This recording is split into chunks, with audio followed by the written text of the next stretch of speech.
Hi gamers, SFG here, and we're taking another look at Shadows of Forbidden Gods. This time we've got an update video. It's version 0.7 as you can see here, and unsurprisingly it's the magic update. We have covered some of this before, so I'll link actually the relevant points to those videos. But without further ado, let's see what's changed. Let's see what the new additions are to Shadows of Forbidden Gods and what we can expect in this latest Alpha 0.7 update. So I'm going to summarise this fairly quickly, guys. There's a couple of things here. So there's version 0.7, which brings with it magic. There's a couple of other really good things actually, but the main new mechanic is magic. And as it says here, it's an optional thing. You can elect to go into it, to start studying it, start trying to compete in it. And if you do so, the AI will combat you actively and will fight to try and effectively beat you at your own game, beat you at the magic game. So like it says here, it will trigger like a magical arms race of sorts. If you don't touch it, if you don't look to invest in it, and you don't look to get particularly strong agents using magical spells, the AI won't focus on it too much. Certainly for now anyway. It also looks like he's done a video, an interview rather. Well, is it a video? I don't know. So looks like it's a don't know. Oh no, it's an article by the looks. Okay, sassygamers.com. So check this out, guys. Have a look at the interview with the developer here. Looks quite interesting. I'm not going to go through it now, but something to take a look at your leisure. But back to this. So he's done an interview there as well, which is good. In my opinion, the marketing on this game is the worst thing about it. There just isn't any, and it's a real tragedy because the game is so good. Hopefully these sorts of interviews will get a bit more, things like this will get news spreading of the game and people will see how good it is and maybe have a look at investing in it. If you are interested in this game, guys, honestly, pick it up. It's fantastic and the dev is so active. I don't know how long, I think it's been less than a month since the previous update version. He's just continuously adding huge, massive changes to the game. And the funny thing is, he doesn't even, you'll see, I've briefly looked at this update and he doesn't even, in my opinion, sort of explain exactly how much he's added here. It's almost underplayed, but anyway, let's go into this. So, like I said earlier, there's going to be a link to a video popping up anytime now that will explain the process of magic, how it works, how you fight with it, the different spells that are available. Anytime now, check that out at your leisure, and then hopefully come back here and watch the rest of this video. But I'm not going to read all of this. You've seen it hopefully if you watched that video already in my preview video. The only thing I didn't show was the third school, so let's just skip down to here. I'll just quickly check to see if anything has changed. Channeling, you can be attacked, that's the same. And Arcane Fortress is the same. Okay, so this is new, I think. Casters can be physically attacked, so changes to combat have been made. Heroes would attempt to guard key casters, such as the Chosen One. That's interesting. Or a mage trying to reforge the seals. So that's how you lose the game, right? If the heroes reforge the seals, you lose the game. These heroes must be killed before your agents can attack the caster directly. Interesting. The order of combat has also been changed so that minions... I did know this actually. But minions' turns are resolved simultaneously. So what that means is, and it's quite an important change this, guys. I think it's going to be stated later, so maybe we can come on. Well, come on, we'll do it now. What that means is when you attack an enemy hero, and let's say that hero has knights, and you've got your, I don't know what you might have, rats, whatever. Or you might have better minions, you might have orcs, who knows? But you've got your agents and potentially some minions. The minions all just attack together, right? Previously what would happen is if you attacked the hero, you would go first with your minions, then their minions. That's what, you would go first with yourself, then the hero, then your minions, then their minions. That give you a huge advantage, right? You could get attacks in before they'd ever get a chance to do anything back. And it meant that you could potentially just, not one shot, but easily two shot heroes. Now, if I understand this correctly, I'm assuming the heroes will go, the attacking agent or hero will go, the defending agent or hero will go, and then the minions will all go together. So then if you've got weak minions, which you tend to have as agents, you haven't got the money normally to get the best minions, as it were, but if you've got fairly weak minions, they'll just get splattered by the other minions, your knights and your paladins and so on from the enemy. and they're still going to be there the next turn to give you some serious pain, right? So you might have to retreat. It's a pretty significant change, guys. Their combat's going to work. I might focus on this actually at some point in the future of the video. Maybe we'll see if the developer decides to change combat even further, maybe, before I focus on it. But it is a very important change, and it reduces significantly the attacker advantage that was massive. And of course, as a, you know, in the nicest way, as a human that can make that decision, it's quite easy to just go, well, you know, I can attack this hero. Yes, they've got better things than me, but if I get the first hit in, I can kill them before their minions can do anything. Right? It was quite common to be able to kill the Chosen One, for example. Even if you had paladins, which are the best as far as I'm aware, apart from maybe ogres, but certainly one of the best minion in the game, you could kill as long as you killed the central paladin, or the central minion, let's say, with your hero, your agents, which is very likely, you killed the hero, right? You could get up to a level of attack where that was almost a guarantee. I'm trying to think if this fixes that. I don't think it does. You could still attack first, presumably with yourself. Interesting to see if the heroes attack at the same time as well. Well, you know, the hero / agents. Anyway, we'll leave that for now. So that is a big change, guys. Be wary with this. You're not quite as strong when you're attacking anymore. But either way, like it says here, let multiple heroes and agents be involved in both sides of the conflict. That's pretty cool. I like this. While their enemies are firing various magical projectiles or attacking them directly. That's really cool, actually. Yes, we know about researching. Okay, so here's the 3 schools, right? We've got Geomancy and Death Magic. So to follow on from what I was saying earlier about, what, 5 to 10 minutes ago now, who knows? So there's 3 schools of magic. I've covered Geomancy and Death Magic in fairly comprehensive. I could go into a little more detail. I might do it again, depending on if the developer's already thinking of adding some more spells to all these schools. So I might have to go into them again, guys. Apologies. But Geomancy is climate modification, like it says there. So it's volcanic eruptions, it's blizzards, you know, that sort of thing. We've covered this. We've covered Death Magic as well, which is mostly summoning, armies, minions, and kind of things that are automated minions, I guess. But then there's Blood Magic. Now, I've played with this. I haven't done a video on it. I will do at some point. That'll probably be my next... That might be my next Magic video, actually do a Blood Magic one. But that's a lot more personal. So you need to still... it doesn't have any, you know, like a focus, as it were. There's no death to draw from. There's no... what's the other one? Geomantic power, as it were. You need to get an item from either a ruler or a hero, or a hula, if you put them together. You need to get a personal item from either the courtier or the trickster or someone like that, and then you can use that to cast magic on the family. Alright, it's pretty, or indeed their person.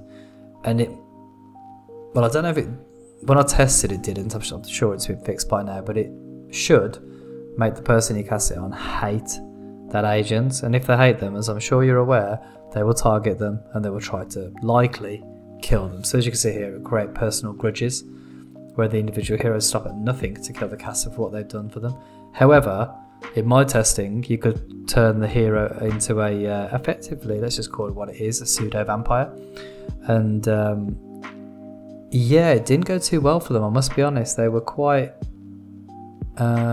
unpopular, let's say, with their fellow heroes, as you could probably imagine. They gain menace, right? It's very, very interesting. They also spread shadow. Anyway, we'll probably cover Blood Magic in another video. Like I said, we've covered Geomancy and Death Magic, so I'm quite comfortable if you guys click on the video, it'll pop up again just in case you missed it the first time. You can have a look at those, and you can see how the magic works in sort of an overview in a general sense. There is also the Warlock that we've also seen, the new agent. He's your magical agent, your sort of baseline one, the one that you can create multiple of, so it's not a unique, he's a generic agent. You can make multiple Warlocks, and he's your first caster. And then you've got the Survivor that is a level 2 Geomancer. I'm sure, again, Dev will add more unique casters, but he hasn't at this point. Right, so let's go through these changes, guys. Apologies to take us so long to get here. Magic added. This is it. That's all he's put. Look at this. I know he's put these paragraphs. Oh, hello. I know he's put the paragraphs up here, but I mean, come on, man. It's more than this. But yes, magic has been added. The 3 schools above. The whole mechanics around it. It's fantastic. It's great. Play with it. There's a new power for Iasta, the second well, he's not the second god, all gods are unlocked after one playthrough, but the second god in the list, if that makes sense, the god of madness, effectively. Now has a new mid-game power, which allows him to amplify a person's personality. So they act in extreme ways if they are holding the tome. I've not used this, I haven't played with this personally. I'm not sure how powerful it's going to be, to be honest. If it's a passive, I'll be okay. If it's a cast, it'll be rubbish, to be honest. It's rare that you have heroes, in my experience, holding the tome. It's also rare that you have rulers hold the tome fairly often, so that might be something for them perhaps. But we'll have to see, we'll have to play with it, guys. And luckily, Esther is our next playthrough, so fingers crossed we can start to use that power. As mentioned above, heroes now try to guard each other when performing major quests. What's a major quest? This is interesting. I'd like more information on this, please, Bobby, if you can provide us with that at some point. Primarily the chosen one, but also mages casting. So I suspect it's game ending, is what I would call those. I've got a feeling that major quests are going to be those that are effectively, if they complete, the heroes win the game, right? Which I think, I've got to be honest, guys, I love this. I'm all for making the game a little bit, not too, but a little bit more difficult. And I'm all for having a bit of a, you know, I want to be sweating when it's towards the end game, right? I really want to be like, oh my goodness, are they going to complete this? And if they do, I'm finished. I haven't been getting that, to be honest, in my playthroughs. Not that's a bad thing. It's a real fun apocalypse sandbox, that's for sure. But I like a bit of, I guess, drama's the wrong word, because there's certainly a lot of drama in the game already. But a bit more, like I say, I like to be a bit more worried, right, about whether I'm going to win or not. And I think this is going to help with that quite significantly.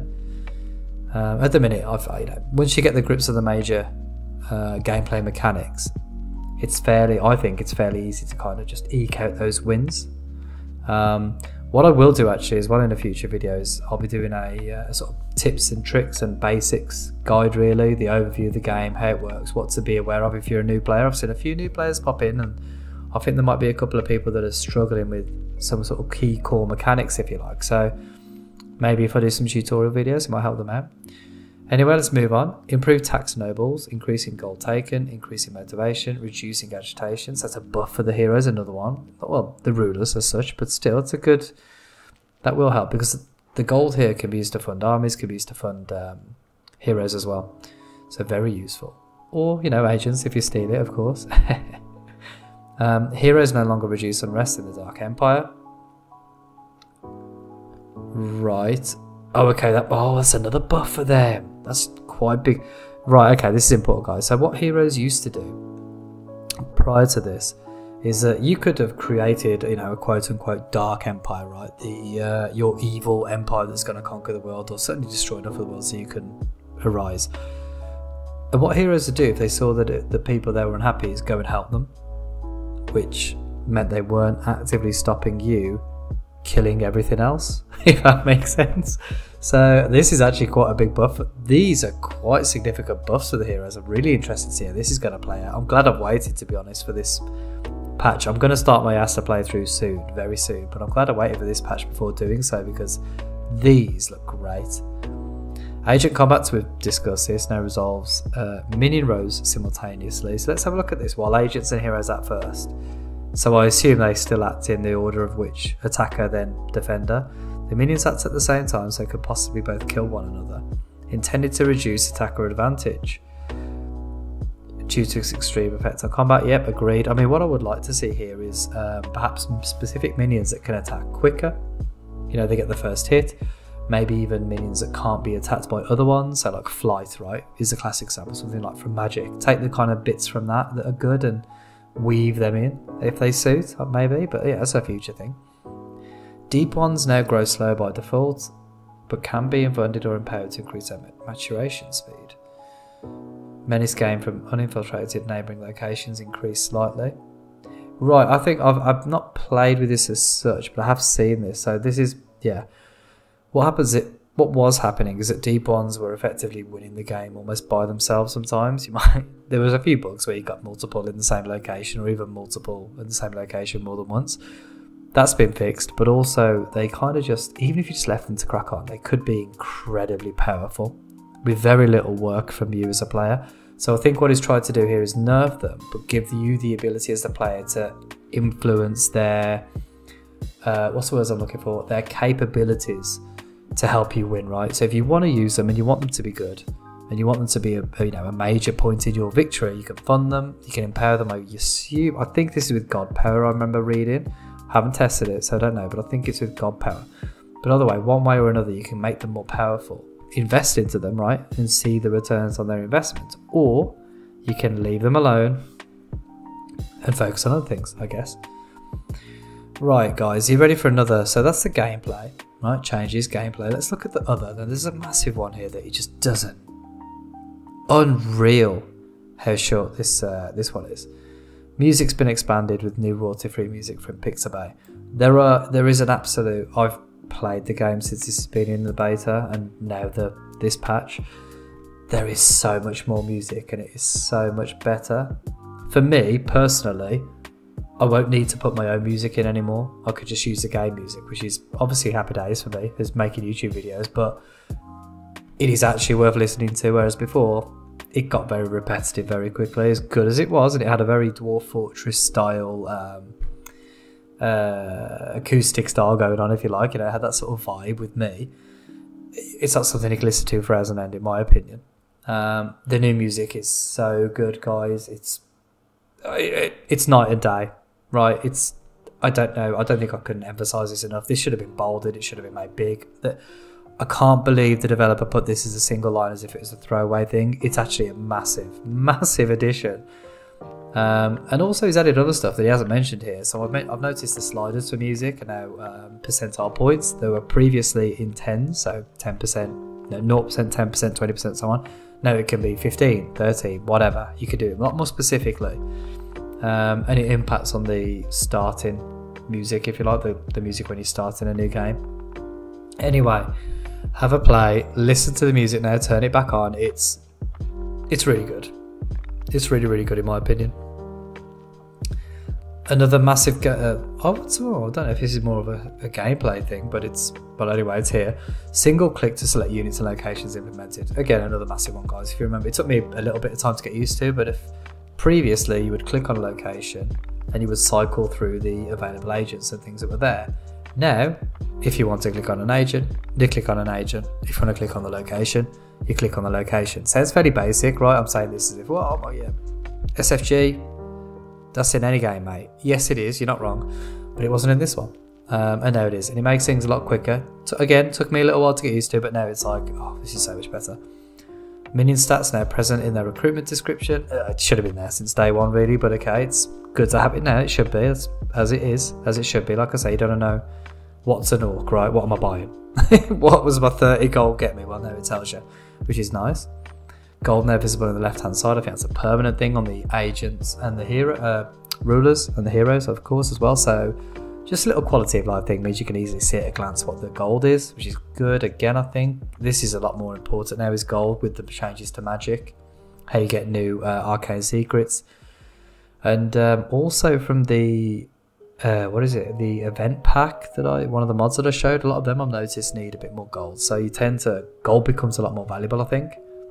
The chosen one, they're always at the top of the hero view. That makes perfect sense. It should have always been that way. So when you go on the hero view, which I think is the 8 filter for the maps, it will automatically put the chosen one on top, as it should, right? They're the one you want to focus on.